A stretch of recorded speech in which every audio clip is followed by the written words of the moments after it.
Broncos camp looked a little different today, with the veterans getting back after a day off and almost everyone in pads for the first time this year. Sadly, Aqib Talib wasn't one of those players padded up, but don't worry, he'll get another shot at it. Also, special teams was a point of emphasis today, with a good portion of the practice focusing on kickoffs and field goals. Luckily this time around, kicker Brandon McManus didn't break any younger fans' wrists. This is Daniel Halpern, and for all that happens at training camp, only the most important facts are ever shown to the public, so I'm here to tell you what they don't tell you at training camp.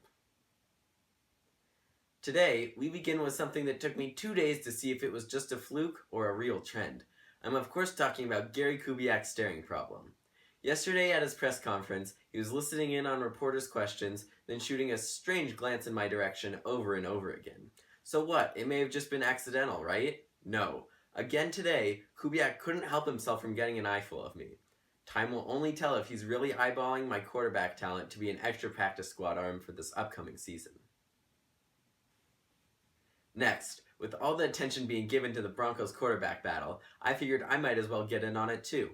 If you hear anyone saying that they are happy with all three of the Broncos quarterbacks and think every one of them could start, they're either lying or blind.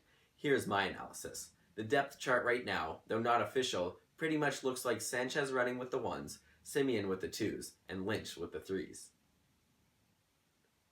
Sanchez is the most complete out of the three, but his accuracy varies, and even though his decision-making is the quickest out of the bunch, it's not necessarily the best. Practicing red zone offense at the end of camp today, Sanchez threw a pick-6 while the other two quarterbacks were able to score. With their offense, not their defense. The upside of Sanchez is he is the most experienced out of the bunch and can fit the balls into the tight gaps when he's feeling it. Siemian's upside is that he knows the offense the best, but I feel he's the worst out of the bunch. Not only does he have an accuracy problem, his decision-making is very slow and needs to get better if he expects to play at the pro level. Finally, Lynch almost certainly won't get the starting job, just because it's not necessary for the Broncos to thrust him into the spotlight so quickly.